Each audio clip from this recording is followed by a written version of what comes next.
ইঁদুর, যাকে আমরা প্রায় অত্যন্ত তুচ্ছ একটি প্রাণী হিসেবে দেখি, সেই ছোট্ট প্রাণী বহন করে ভয়ঙ্কর এক ভাইরাস। নাম তার হান্টা ভাইরাস। সাম্প্রতিক সময়ে এই নামটি বেশ আলোচনায়, কারণ বিশ্বজুড়ে এটি নিয়ে বাড়ছে উদ্বেগ ও আতঙ্ক। ফলে প্রশ্ন উঠছে, এই ভাইরাসটি কি কোভিডের মতো ভয়ঙ্কর? আসলে হান্টা ভাইরাস কোভিডের মতো সহজে মানুষ থেকে মানুষে ছড়ায় না। তবে এর সবচেয়ে ভয়ঙ্কর দিক হলো, এটি একবার শরীরে প্রবেশ করলে শরীরের গুরুত্বপূর্ণ অঙ্গগুলোকে আক্রান্ত করতে পারে। ফলে ফুসফুস ও কিডনি মারাত্মকভাবে ক্ষতিগ্রস্ত হয়। স্যান্ডেলিনা সো, রূপচর্চায় আভিজাত্য। বিশেষ করে ফুসফুস ও কিডনি মারাত্মকভাবে ক্ষতিগ্রস্ত হয়।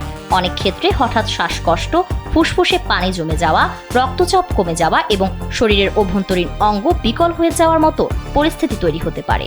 কিন্তু এখন আপনাদের মনে প্রশ্ন জাগতেই পারে যে এই ভাইরাস আসলে ইঁদুর দ্বারা কিভাবে তৈরি হয়।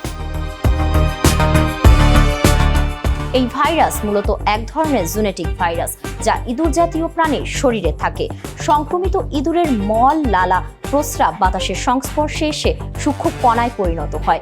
পরে সেই কণা শ্বাসের মাধ্যমে মানুষের শরীরে প্রবেশ করলে সংক্রমণ ঘটে। বিরল ক্ষেত্রে ইঁদুরের কামড় বা সংস্পর্শে এলে এই ভাইরাস ছড়ায়। বিশ্বজুড়ে এই ভাইরাস নিয়ে দীর্ঘদিন ধরেই গবেষণা চলছে, কারণ এটি নতুন নয়, বরং বহু বছর ধরেই বিভিন্ন দেশে এর সংক্রমণ দেখা গেছে। ইতিহাসের দিকে তাকালে দেখা যায় 1950-এর দশকে কোরীয় যুদ্ধের সময় হাজার হাজার সৈন্য অজানা জ্বরে আক্রান্ত হয়। পরে 1970-এর দশকে দক্ষিণ কোরিয়ার হান্টা নদীর আশেপাশে ইঁদুরের শরীরে এ ভাইরাস শনাক্ত হয়। ফলে সেখান থেকেই এর নাম হান্টা ভাইরাস।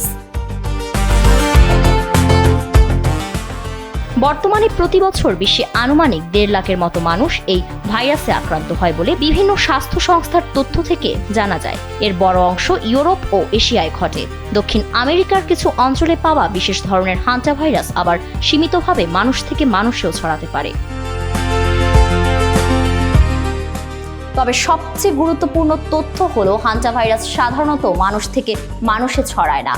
দৈনন্দিন মেলামেশা, কথাবার্তা বা কাছাকাছি থাকার মাধ্যমে এটি ছড়ানোর সম্ভাবনা প্রায় নেই বললেই চলে।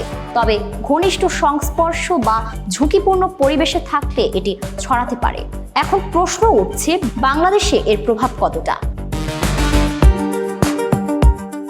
বাংলাদেশে এখন পর্যন্ত বড় কোনো প্রাদুর্ভাব বা নিশ্চিত ব্যাপক সংক্রমণের রেকর্ড নেই। তবে ঝুঁকি একেবারে শূন্য নয়। কিছু জায়গা এই ভাইরাসের জন্য অনুকূল পরিবেশ তৈরি করতে পারে, যেমন ঘনবসতি, অপরিকল্পিত বর্জ্য ব্যবস্থাপনা ও খাদ্য সংরক্ষণের দুর্বলতা।